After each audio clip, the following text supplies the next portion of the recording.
Who here is on Facebook? All right, so this is reflecting the user base. That was almost everybody. So Facebook is the world's largest social network, more than 900 million users, almost a billion users. Anyone over 13 can join it. It's free, provides a space for social connection, photos, videos, text. You probably know most about creating a personal profile and establishing relationships with other people in your lives, but it also provides a fantastic opportunity for brands to engage with their community. So this is where you can find your friends, customers, and potential customers who are locating you. You can also share text, photos, videos, and build a visual representation about what your business does on Facebook. Again, 955 million active users, 452 million active mobile users, 81% of users are outside of the US. Average user is connected to 80 pages, groups, or events, which is incredible. It's also a universal place to find the global community, but also a great place to find what's right around the corner. And as I was saying before, it's a great place to connect with your audience and start a conversation and update everyone in your community with company news. The key with Facebook is community. The most successful Facebook pages we've seen is where you create a space for your customers to connect with each other. 900 million people like and comment on an average of 3.2 billion posts every single day. And when you have a strong presence on Facebook, you are able to support word-of-mouth marketing, which is recommendations from friends, as you know, especially through sharing. So the more exclusive content you post, beautiful images, photos, videos, etc., that emotionally engage your audience, the more likely they're likely to share it with others. And once you have 2 different people on Facebook sharing something, it's dramatically much more likely to end up in someone's feed. So you want to be creating content. On Twitter, you can link to Facebook, you can link to other sites. On Facebook, you can really be showing off your content, and that's what people engage with. Embrace images. This is absolutely key. Make the most of your cover photo. So the cover photo is part of the new Facebook timeline. It's this really large image. If you have a physical location, get a great photo of your space and put it there because you are representing that physical location in the digital world. Restaurants, whether they can do the interior of the restaurant, they can show off some of the dishes. You can also make it timely so that it feels dynamic and like it's constantly representing the latest of that place. And the profile picture. Definitely the best place to put your logo. If you already have established logos and slogans that you are proud of, definitely use them. This is another way to be very consistent with your brand. On Facebook, use your logo as your Facebook picture.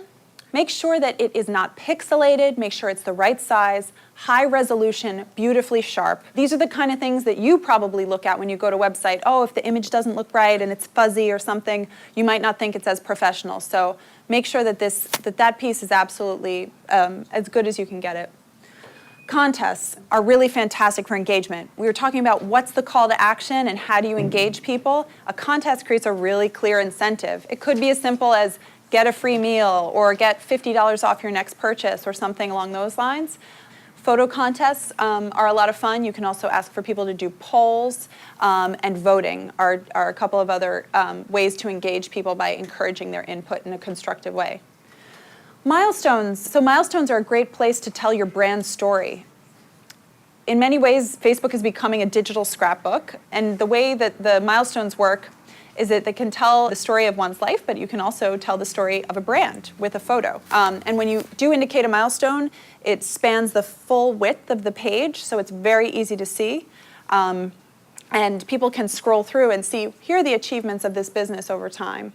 And finally, embrace fans. One of the best things I've heard is to do a one-to-one. Every time someone interacts with your page, respond with one reciprocal action. Like their comment, thank them for their comment, respond if they have a question as quickly as you can. It does take time, but it's all part of successful marketing and customer service. And it also multiplies exponentially. People like to be acknowledged when they're engaging. They feel like someone is minding the shop and someone's there and listening. Define a publishing schedule for your content to determine when you should post. This could be very different depending on the type of customer that you are trying to locate. Job search, for instance, early on Monday morning is usually when that is most active. Some businesses, if it's nightlife or hospitality, could be in the evenings or later in the afternoon when people are making reservations. Consistently link back to your website to where you have more resources and always be driving people to that point of sale, whether it's to an in-store promotion or e-commerce online. and cross-pollinate to get your audience to your other platforms. I think the caveat here is there are some tools where you post the message once and it goes on all these different platforms. That's easier to manage, but it's not always the best way to optimize every platform. We really advise that you have a custom-made tweet for Twitter that you know is the right length. You have a custom-made post for Facebook that maybe includes some kind of an image or a video with that kind of content, and that you cater your content for each piece. Tagging others in photos. For example, Warby Parker, which is an eyewear company, tagged Mayor Bloomberg in this photo of their office visit. So not only did their community get to see it, but because of the settings for the official Mayor Bloomberg page, this image also showed up in his feed. And as a rule of thumb, on social media, flattery will get you everywhere. If you say positive things about people, they tend to want to retweet you. If you have a beautiful photograph of someone and say something positive and flattering and upbeat, they will probably reshare that image. And it helps to create a really nice ecosystem, and it's another way for you to help get the word out and get more exposure. So the best practices for Facebook: encourage communication among your customers. Get them talking to you and build a human interaction. And they're encouraged to talk to each other as well. For example, Warby Parker, the eyewear company from the previous slide, asks people to send pictures of themselves in different glasses and asks customers, which looks best, this pair or that pair. You can also highlight your brand, products, and employees in creative and interesting ways. For example, sharing Instagram photos of your product, meals, or locations, or humanizing your business by doing a spotlight or photo interview with one of your employees. I encourage you to check it out. It's the best way to sort of get a sense of what it's about.